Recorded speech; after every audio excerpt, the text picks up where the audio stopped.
Hey, are you a people pleaser? Okay, maybe that's a little bit of a dramatic intro, but seriously, like, are you a people pleaser? I can tell you that I was a people pleaser for like my entire life. And I thought I was being like a good person by being a people pleaser. Can you relate to this? Like, I thought because I was trying to be nice to everybody, do everything but that everybody wanted, that it made me a good person. Well, I can tell you that when you do that, it's a trauma response. And I'm sure you had a really rough upbringing, because usually people that are people pleasers have had a really hard upbringing. And for me personally, I grew up in an alcoholic family, and my parents were alcoholics. They were what I call, functional alcoholics. So they went to work, came home, cracked the beer, had some wine, and then it was just that for the rest of the night, basically. And it was just chaotic and just stressful. Anyway, so I had to morph basically into being what they, it's hard to say. It's like, it's doing what they wanted to appease them, saying the things they wanted to hear to appease them. But then also, I went through a phase of rebellion because I was super frustrated with the way that my life was going with at the house and how unhappy I was. I felt isolated. I just felt disconnected from the family, because it was so stressful being around everybody. And so I just preferred being alone, but I was still seeking connection.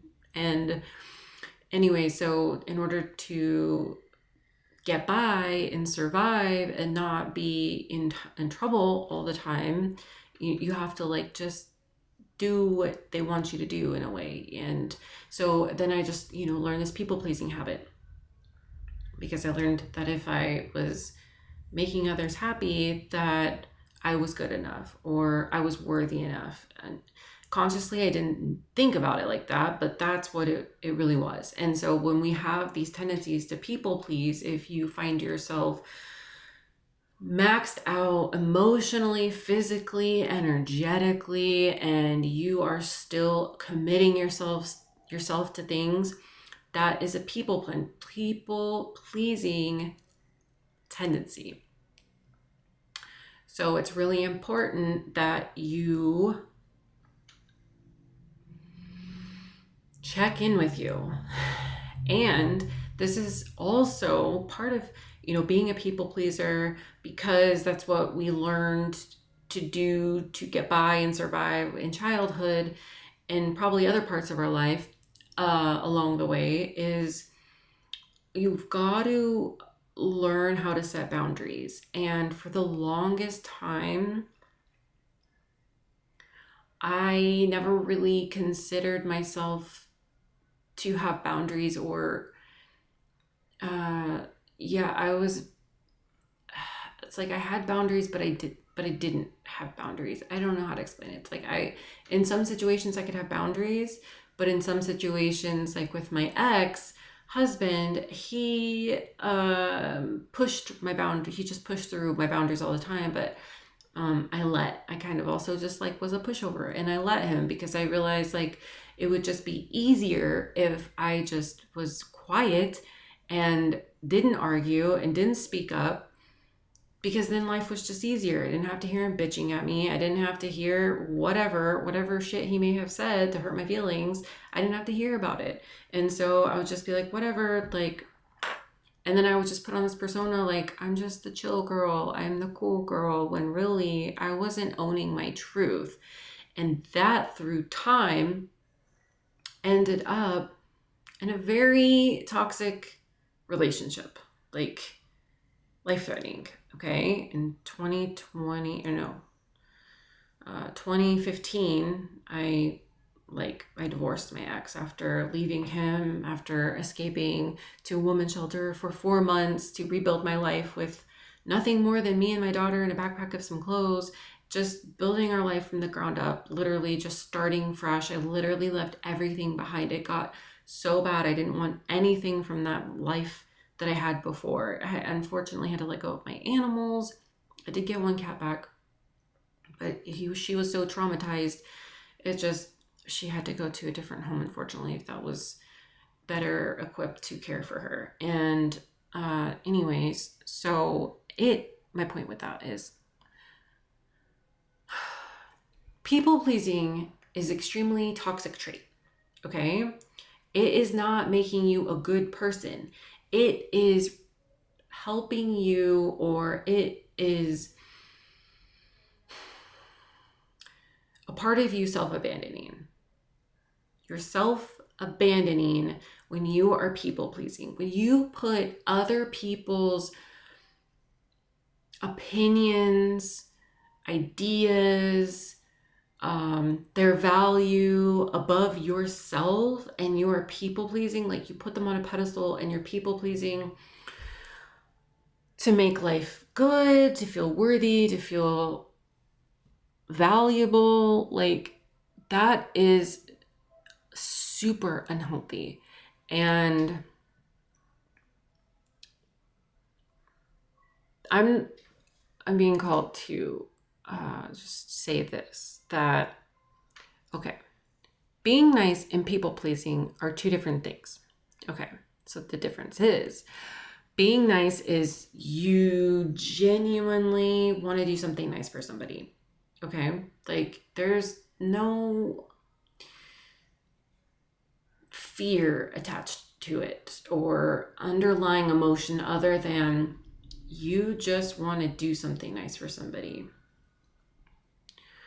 Now, when you're doing something nice for somebody because you think that will make that person happy and happy with you, and will make you feel, I'm trying to think of how to describe this, like when you're people pleasing and you're doing something to make yourself feel good and boosted and like worthy and valuable, that's different.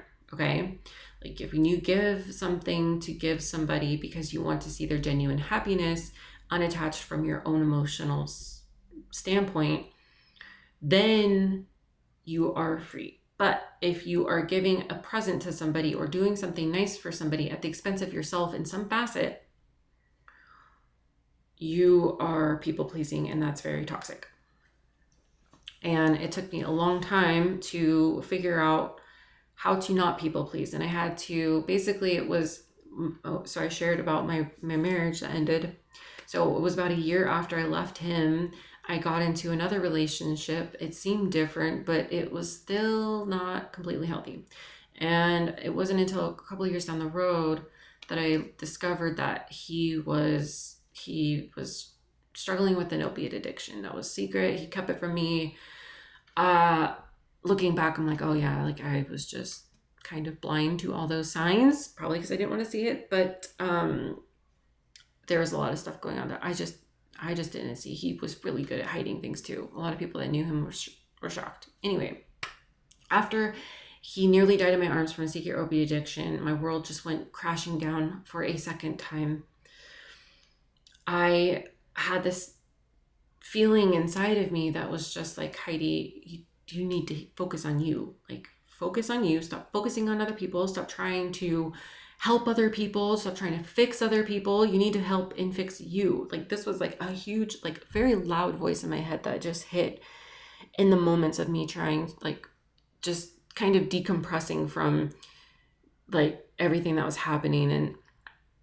And I committed to myself to just figure out how to heal. And during that process, you know, I was aimlessly trying to figure it out. And I ended up kind of just taking myself in the path, learning a lot of different things, figuring out different modalities.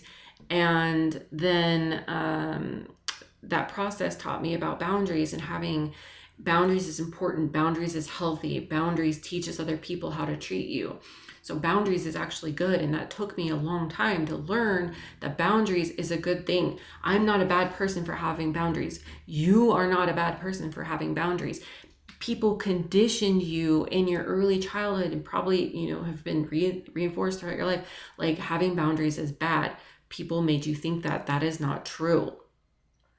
Anybody that gets upset when you enforce a boundary isn't your people. You shouldn't have to go against yourself and your standard to placate others. Does that make sense? You shouldn't have to appease others by abandoning you. For instance, if you are just overwhelmed with life and you need a break and you have a lot going on or whatever the case may be, and a friend is like, oh, I really want to spend time with you this weekend. And they want to spend time with you and want to be in your energy. Actually, this happened to a client of mine recently. She was telling me that I'll give you a story that's based on like a situation that happened with my client. So my client was having a really hard time setting boundaries and keeping them. And it turned out where she has friends that were encouraging her to go out on the weekends, to go out and be social, to spend time with them and whatever. And she explained that she would just go along with it. And she got to a point where she just was like, I don't want to go. Like, I don't want to go. And even though they're trying to convince me it'll be fun, I'll have fun. Like, I don't want to go. I just want to be cozy in my home with my animals and just relaxing.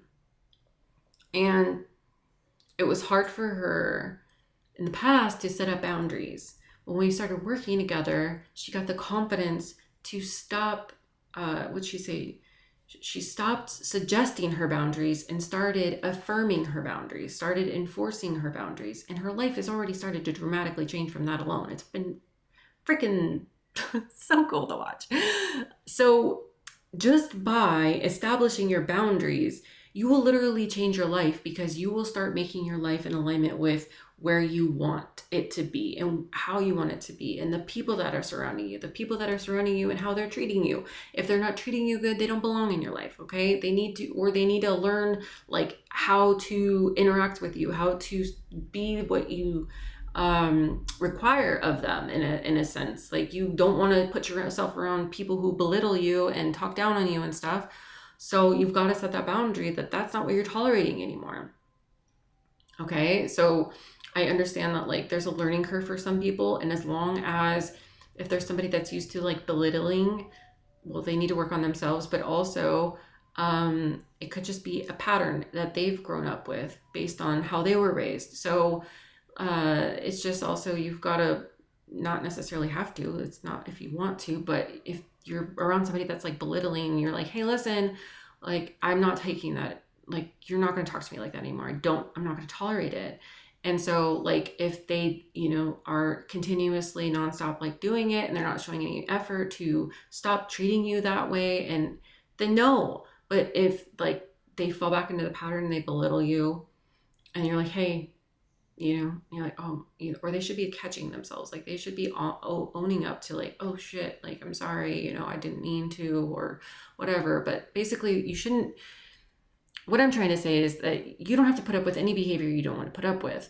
But if you happen to fall into a situation where someone is trying to work on themselves, like, I guess I give an A for effort, not an A for effort, but I give weight to effort. When I see people's intentions, when I see their effort to change, to grow, to evolve, and are really putting in the effort, like with my ex, or not my ex, he was going to be my ex, my current partner, when I was done and fed up, and I said, listen, like, I understand you had a drug addiction. I love you. I understand this is challenging. I know you grew up in a really difficult childhood with your mother who beat you. Like, it made you feel really terrible about yourself. So your drug addiction came from the numbing of just trying to escape that pain, right? Like, I get that. But now we are where we are, and we need to, I'm not tolerating this. Like, I will stay by you as long as I see progress in you pouring into yourself to heal. You're taking those steps. I'm not going to just listen to your words. You have to show me by action. And when I did that, it like set the standard for him that he knew if he wanted to stay with me and be with the kids, he had to like maintain that as a minimum. He had to at least be going to his counseling sessions, putting in effort, really trying to work on himself, trying to, catching himself, all these things, like with whatever. And so that set a standard, and it helped me because I was like, this is where I'm at. This is where I'm tolerating. I'm not tolerating anything less than this. And I said, if I don't see effort through action, I'm done. So that was clear to him. If he couldn't just talk his way through it because he's a great salesman, he had to show action. And so that is where I leaned into and gave weight, knowing that overnight it wasn't going to be a dramatic change, but it was going to be a work in progress to heal that process, right? Like, I wasn't going to allow him to still do drugs. That's not the thing. I was just like, I understand that it's going to take some time to get over the tendencies of wanting to do the drugs and whatever, and break that chemical and psychological addiction pattern, right? So I knew that. And so that's why I was willing to stay with him. I wasn't just a done deal, but I wasn't going back. Like, I wasn't going to allow him to do more drugs ever again. So that's where I want to be clear with that. But anyways, I'm trying to keep this video really, really short. So if you're a people pleaser, I want you to really start practicing how, first, understand your values. Okay. Like, this is work I do with my clients. Like, if we were working together, I would just have you, as an exercise, get clear on your values. This is so important. You have to be clear on your values because that values helps you understand who you are at your core. Okay. And then once you have your values, you can start aligning your life within them. Then you know how you can set your boundaries because you know what you're going to tolerate. You know what you don't tolerate. It makes it easier to set your boundaries, to say, oh, I'm not going to be treated like that. Or yes, this is acceptable in whatever fashion they may be. But like, or this is the only thing I tolerate. That makes me like, I'm surrounding myself with positive people that are happy, that are uplifting, that are encouraging and supportive. Anyone that doesn't fit that is gone from my life, type of thing. Like, get really clear on that, get clear on your boundary, and set a firm boundary with somebody within the next 2 days. Okay. I want you to set a clear boundary with somebody, even if it's uncomfortable, because it's gonna be uncomfortable. If you're not used to setting boundaries, it's gonna feel really bad. Perhaps it could feel really, really good. But the point is, it's supposed to feel really good, and it will eventually, but initially it might just be a little, cause a little friction and be uncomfortable. But there's just this evolutionary phase that you're going through. So just allow yourself grace and just set one firm boundary within the next 2 days and tell me what that boundary was. If you're willing and daring, tell me what the boundary was. And otherwise, just send me a pink heart. I would love that.